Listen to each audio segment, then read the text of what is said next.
You asked for the tutorial and here it is. A little while ago, I posted a short of this aquarium stepper card and so many of you left a comment asking me to make the full video. So today I'm walking you through the whole thing from scratch, including the ink blending technique I used to give the die cuts that really vibrant underwater fantasy feel. By the end of this video, you'll learn exactly how to make this. Let's dive in. You'll need a 7 by 10 inch card panel, and let's talk about this for a moment because it isn't random. A standard A2 card base, that's 4¼ by 5½ inches. But a stepper card needs more real estate, both in height and in width, to give each step enough room to hold your elements. That's why I prefer the 7 by 10 inch panel that gives us a 5 by 7 card when you fold it flat for mailing. If you want to experiment with different dimensions later, absolutely go ahead. But I'd recommend getting comfortable with these measurements first because the proportions do matter for the structure to come together cleanly. The basic card base is ready, but please keep watching because the next two cuts are where the stepper structure actually gets created, and I have a tip coming up in just a moment that's going to make this part a lot less intimidating. For this step, I like to use my wire trimmer because it allows me to make partial cuts. Keep that 7-inch edge at the top and line it up with the 5-inch mark on the trimmer. You're going to cut starting at 1½ inches straight down to the 8-inch mark. Now go slowly and stop right at that 8-inch mark. Don't cut all the way through. That uncut bottom section is what holds the whole structure together, so this is important. If you go a little too far, and honestly it happens, just grab a fresh piece of cardstock. That's it, no drama. And you want your craft knife for this rather than scissors in case you don't have a wire trimmer. You need a clean, precise line. Now shift that same 7-inch edge down to the 2-inch mark and make the exact same cut. Starting at 1½ inches, straight down to the 8-inch mark. You now have two parallel cut lines, and those are what create the step levels. Now we're going to score between those two cut lines. So here's the tricky part. It's difficult to find the appropriate track to score since you cannot see through the card panel and you cannot score the top part. You have to stick to just the central portion of the card panel between the cut lines. So here's what I do. I position my scoring tool where I need to score. The first one will be at 1½ inches. Now I'll gently slide my scoring tool down to the cut line without applying any pressure so I can stay on the track. Once I reach the cut line, I'll apply pressure and score the 1½ inch mark on the panel. Just that central portion between the two cut lines. I'll repeat the same process for the remaining cut lines.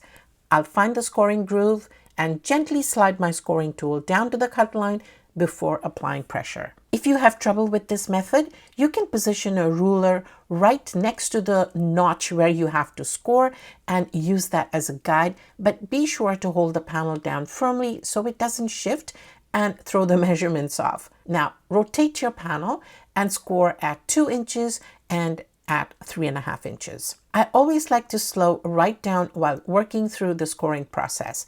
A well-placed score cooperates beautifully. So take that extra minute to get the placement right for crisp fold lines after. I go over each score line at least 2 or 3 times. It feels like overkill, but it is not overkill, trust me. All right, folding time. The sequence for this card goes mountain, valley, mountain, valley, mountain. If those terms are new to you, I like to visualize a mountain fold as a peak and a valley fold as a dip. Start with a mountain and create a peak, and then just alternate from there. Work through each fold carefully before moving to the next one. A well-burnished fold stays where you put it. A half-burnished fold has other ideas. I speak from experience, actually several experiences. The bone folder and I have had a very long and occasionally contentious relationship. Look at that. The stepper structure is complete. Can you see how clean those steps sit? That's the payoff for all that careful scoring and burnishing. Please keep watching because this is where the card really starts to become something. We're about to fill it with an underwater world, and I want to walk you through the ink blending technique I used because it genuinely transforms the finished result. I'm using the zero waste underwater die from Altenew, which will allow me to not only use the actual die cut elements, but also the negative die cut. However, I'll use the negative die cut differently from what is the expected way. I have now die cut all the underwater elements with just one pass of the die, and it's so convenient because I don't have to cut out individual dies. By the way, here is a trick I often use for my die that doesn't come with a coordinating stencil, especially if I want to layer colors together. I saved the negative die cut, and now I can position it on the card panel, take a couple of different blues, and blend them through the opening. Now I have a subtle color shadow of the seaweed and corals on the background panel. It takes seconds but adds so much depth to the underwater scene, like shadows on the ocean floor or the suggestion of movement in the water. And I hope you stick around till the end because I'll share some tips and what I would do differently if I were to recreate this scene.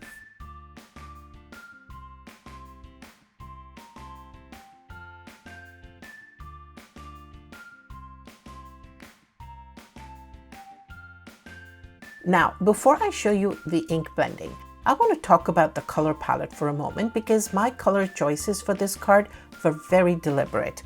I decided not to go realistic. Instead, I went full underwater fantasy, the kind of ocean you'd find in an illustrated storybook. And that decision to go vibrant changed how I approach the blending. So it's worth knowing before we get into the technique. Here's the detailed ink blending step I couldn't include in the short, and it's the technique that makes the biggest visual difference on this card. I like using my sticky mat for this because I don't need to hang on to tiny die cuts for dear life while I try to transform them into pretty little things. I like to use Neenah Classic Crest cardstock for ink blending because it's a bright white and dye inks look really vibrant on it. The technique I used was to blend 2 or 3 colors together. Not all were monochromatic, some were high contrast colors to elicit that bold fantasy effect. I made sure to use colors that wouldn't look muddy when used together.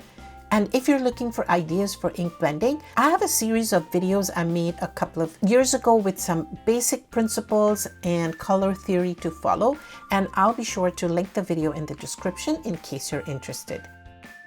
For the seaweed and coral, I layer 2 or 3 colors, and don't be afraid to go bold. When you see it assembled against the other layers, the vibrancy is exactly what makes this card sing.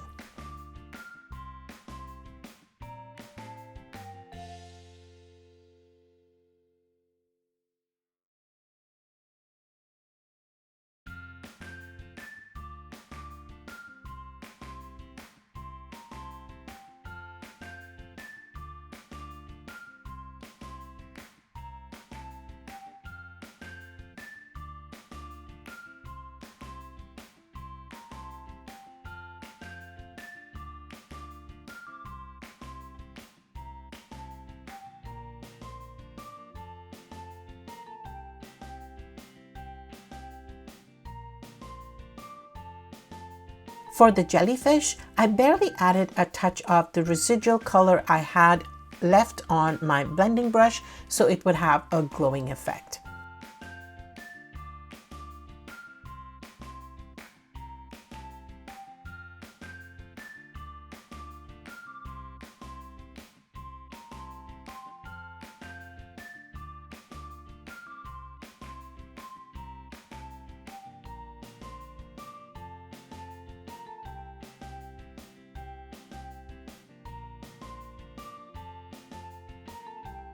Once all your ink blended elements are done, you're ready to start layering. The 3D effect comes entirely from staggering the height of the elements, so this is worth taking your time with. Elements closest to the viewer sit lowest since you don't want the background elements to be hidden behind them. That gradation is what makes the card feel like you're looking into an actual little underwater world rather than at a flat collage. The eye reads those different depths and your brain fills in the rest. I also tried to pick a focal point and arrange the background around it. On this card, the jellyfish is the star of the show, followed by the starfish. These elements are supported by the seaweed, coral, etc. One thing I really recommend, audition everything before you commit. Lay all your elements out on the steps, step back, look at the whole composition, and move things around until you're genuinely happy with it.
Now for the finishing touches.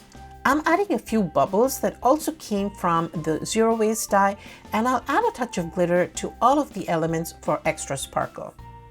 Looking back, there are a couple of design tweaks I'd make. I wish I'd stenciled the front for a more cohesive look as well, instead of just stenciling the steps. Also, next time I'd double up the die cut pieces and ink blend both sides.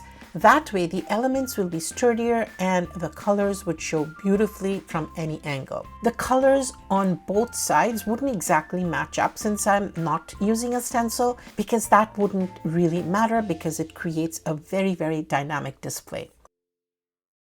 And finally, I used a silver heat embossed Hello Sentiment and added a strip of white cardstock on the back for writing a message.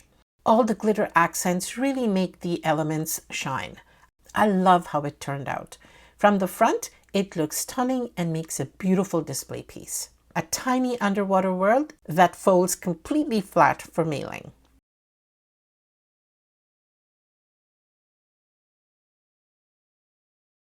I made another sidestepper card in the past with a slightly different structure, and you can watch that video here.